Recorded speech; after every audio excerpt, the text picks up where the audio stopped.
Olá pessoal, bem-vindos mais uma vez aqui ao nosso canal. Hoje nós temos uma entrevista ilustre com a doutora Rosana Frepong, que é médica cirurgiã plástica.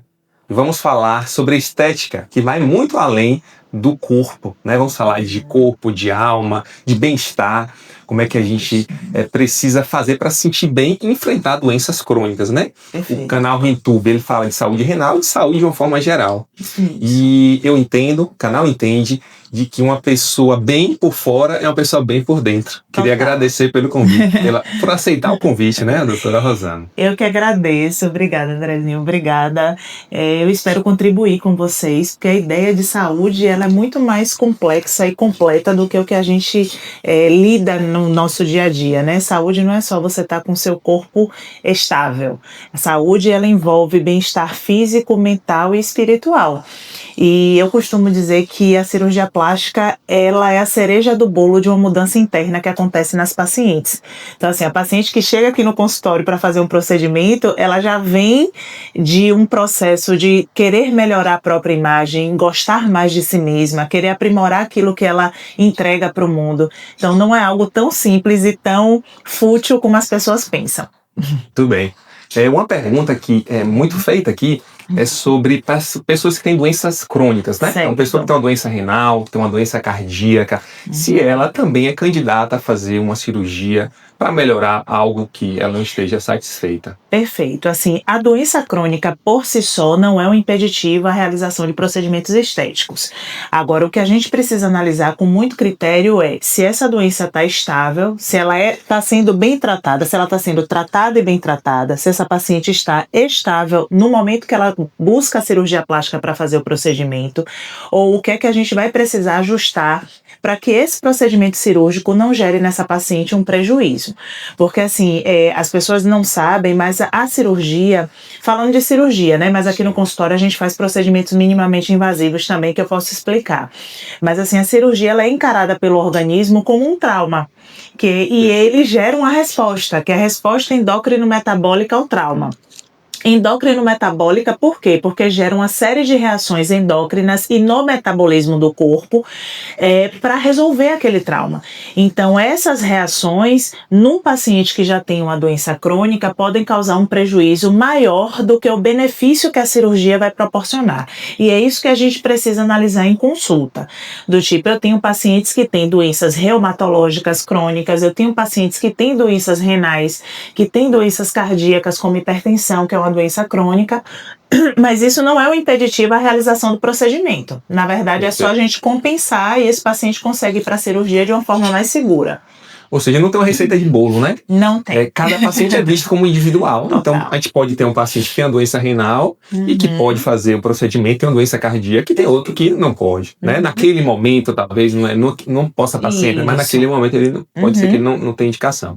Mas chegou um paciente aqui, doutora Rosana, e ele fala, eu quero fazer uma cirurgia, eu quero melhorar isso, quero melhorar... Todo mundo no corpo tem algo que precisa melhorar, né? Acha que pode melhorar.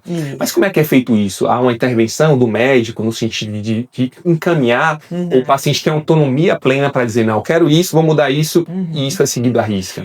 Bom, na maioria das vezes o paciente busca o profissional especialista querendo aquela modificação, né? E aí cabe a nós, como especialistas na área, porque antes de cirurgia plástica eu sou médica, então eu preciso analisar os exames pré-operatórios, ouvir a dor do paciente, o que é que trouxe ele para o consultório, entender como é que eu posso aprimorar aquela característica que está incomodando ele e a partir de toda uma análise que é feita pela anamnese, pelos exames laboratoriais e exames de imagem, a gente vai definir se aquele procedimento que ele vislumbra é o mais indicado naquele momento, se pode ser feito e de que forma. Por exemplo, eu já tive pacientes que eu operei em hospital para ter uma retaguarda de segurança de UTI, por exemplo, porque era uma paciente jovem que não tinha uma doença crônica, mas que num procedimento ortopédico ela fez uma trombose, uma cirurgia pequena. Então, para protegê-la, eu achei mais prudente operá-la numa unidade hospitalar do que numa clínica, que é onde a gente costuma fazer os procedimentos estéticos. Então, a anamnese, que é a entrevista que a gente faz com vocês, né, a conversa, a consulta, por isso que eu falo da importância da consulta médica. E os exames que a gente vai solicitar é que vão nortear o nosso caminho. Se pode ser feito, de que forma, né, e a gente vai adaptando. Tá. E assim, o que a gente percebe é que nem toda cirurgia estética, ela visa somente, exclusivamente a melhor estética, né? Isso. Tem melhores que são funcionais e até com indicação clara. Então, uma pessoa que tem uma mama muito grande, que tem dor lombar, né? Às vezes ela tem uma dor lombar, a gente pensa que é dor no rim, é uma pedra nos rins, a dilatação, e na verdade, a pessoa tem uma dor de coluna por uma sobrecarga, né, da lombar. Então, a cirurgia estética, né, pelo que eu entendo também, não é só para corrigir e trazer uma beleza externa, não é isso? Não, de forma alguma. Inclusive, vou contar uma curiosidade, a gente tem tempo, né? Sim, claro. Quando eu comecei a residência é o processo de especialização, né? Depois da cirurgia geral, eu fiz cirurgia plástica. E aí, eu queria fazer cirurgia reparadora porque eu achava a estética uma futilidade. É como se fosse algo menos valoroso. E depois de tanto conviver com os benefícios que o procedimento estético trazia para as pacientes, aquilo me encantou. É como você falou, então assim, às vezes o tratamento, uma mamoplastia redutora, ela tem um efeito na vida da paciente que é surpreendente. Às vezes aquela mama muito grande, ou então uma sobra de pele muito grande, pacientes que perdem muito peso e aí ficam com aquela sobra de pele na região abdominal, elas têm assaduras recorrentes, às vezes limitam o acesso dessas pacientes a fazerem atividades físicas regulares, embotamento social, que é uma coisa que a gente precisa tratar. Né? Às vezes a paciente está tão insatisfeita e tão triste com aquele aspecto do próprio corpo que isso impede ela de fazer novas coisas, né? De frequentar uma academia, por exemplo. Então, o procedimento estético, com certeza, ele consegue trazer muito mais do que as pessoas apregoam, né? Para uma paciente, como eu repito, para uma paciente que é consciente, que a gente consegue alinhar a expectativa dela com o que o procedimento pode entregar. Então, tudo, assim, quando bem estruturado, eu acho que a gente consegue entregar resultados e prover e promover modificações muito grandes, assim, eu fico bem feliz com as coisas que a gente faz. A gente sabe que no mundo atual, né, com as redes sociais, os filtros, então as pessoas estão achando que existe uma ditadura da beleza, né? No Brasil, acho que é um dos países que mais consomem produtos estéticos, visando essa questão da beleza, né, externa. Então, tem um limite também, né, doutora Rosana? Total. Tem um limite, a gente sabe que ninguém é perfeito, né? Todo mundo tem suas imperfeições, tem uma ruga nascendo aqui, um cabelo que já está caindo ali. E como é que a gente lida com isso? Né? Porque isso envolve questões emocionais, né? Importantes, que precisam ser tratadas. Senão a pessoa vem aqui, entra por essa porta e vai achar que vai mudar a vida dela, que ela vai ser uma pessoa mais feliz só por conta de um aspecto e esquece que ela é um todo. Então, como é que você trata isso buscando uma pessoa, né, que tem um rim, que tem um coração, que tem uma cabeça, que tem a estética também? É isso, eu acho que é o equilíbrio. O que é mais importante a gente encontrar e entregar para o paciente é o equilíbrio. E isso depende da nossa maturidade também. Assim, eu sou uma pessoa que invisto muito em autodesenvolvimento e autoconhecimento. E acabo entregando isso para as pacientes, né? E analisando muito esse aspecto quando uma paciente chega para uma consulta. Então, os filtros, eles são legais, né? Às vezes você tá com olheira, você tá muito cansada, você tá com a acne no rosto. Tem muita gente que trabalha com a rede social hoje em dia. Mas o filtro, ele não pode ser um limitador ou um determinante da sua aparição numa rede social. Então, tudo depende da forma como você lida com aquilo. Então, até a água, pra gente que está no canal de um nefrologista, até a água em excesso faz mal. Pode ser maléfica. Então, assim, tudo em desequilíbrio pode trazer um prejuízo. Eu consigo frear a paciente dentro do consultório quando eu percebo que existe algo maior além do desejo de uma modificação estética. Pelo menos eu não realizo aquele procedimento quando eu percebo que aquilo pode trazer um prejuízo para a paciente ou quando eu percebo um nível de insatisfação ou de expectativa que é incongruente com aquilo que pode ser entregue.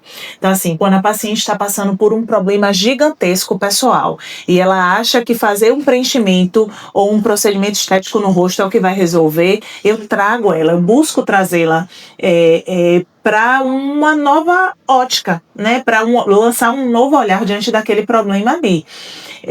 Mas de forma alguma, assim, existe a ditadura da beleza, e quando você estava falando, eu pensei em uma coisa, existe também a ditadura da não realização de procedimento, Perfeito. que é uma coisa que é muito tocante aqui no consultório. Assim, as pessoas também querem determinar que o outro não faça nada. Sim. Na segunda-feira eu tenho uma paciente que já é minha paciente, eu operei a neta dela e ela chegou aqui no consultório com vergonha porque ela deseja fazer uma blefaroplastia.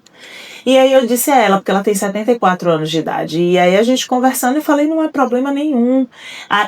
Ela está passando justamente por esse ajuste. Ela estava acima do peso, com os exames laboratoriais descompensados, eu encaminhei para uma amiga nossa, a Carol, que está acompanhando ela, que é cardiologista. Ela já está perdendo peso, já conseguiu controlar melhor os níveis pressóricos, ela vai retornar para mim na segunda, a gente vai reanalisar para que o procedimento dela seja feito sob segurança. Mas a idade não é um determinante. Por que é que ela tem que conviver com um aspecto que incomoda tanto ela só porque ela tem 74 anos de idade?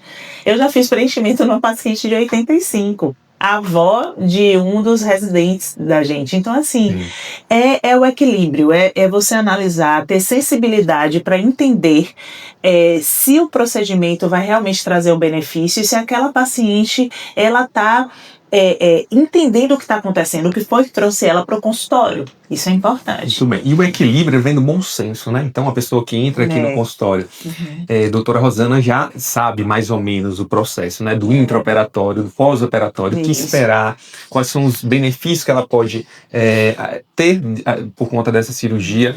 E, como todo procedimento, tem os efeitos adversos também, né? Então, apesar das duas coisas, utilizar o bom senso e... Eu falo muito das complicações, né, na cirurgia, dos riscos, na cirurgia não, desculpa, na consulta.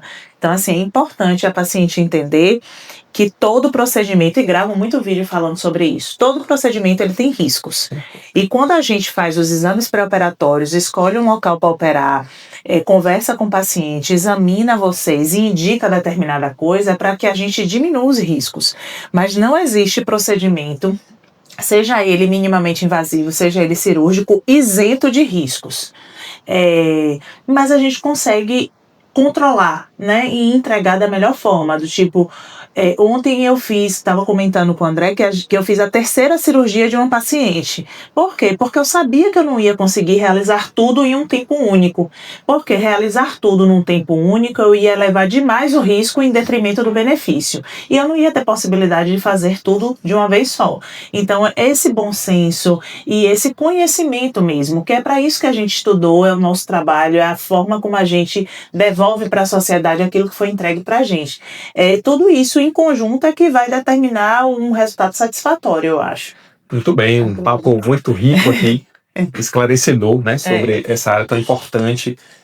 Corpo, como a gente disse, mente, alma, bem-estar, saúde espiritual, é tudo uma coisa só. Se você tem alguma dúvida que a gente não tirou, pode escrever aqui nos comentários que a gente vai tentar suprir, responder, né? Queria agradecer a doutora Rosana Frepong, a corredora, hoje já correu 20 e poucos quilômetros.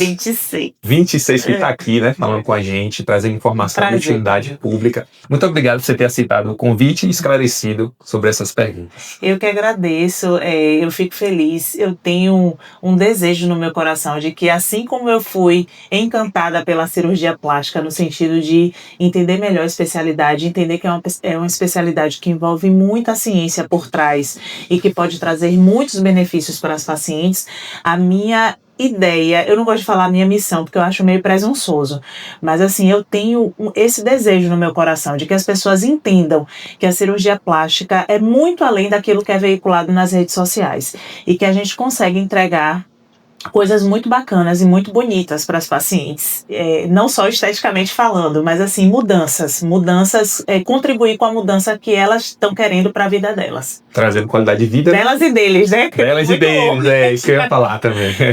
Isso. Obrigado, doutora Rosana. Obrigada. Grande abraço. Valeu. Tchau, tchau. Tchau, gente.